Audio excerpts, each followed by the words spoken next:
ధర్మపు చరితల నాయకుడా, పలుతరమును మము పరిపాలించర స్వామికుడా.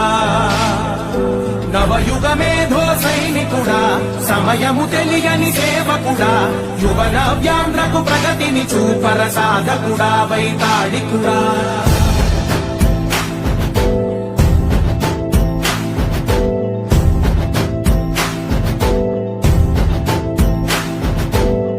ప్రతి ఇల్లు నిన్నే నిన్నే పిలిచింది,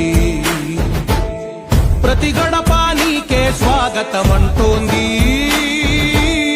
ప్రతి మనసు నువ్వే గెలవాలంటోంది. పెద్ద కొడుకు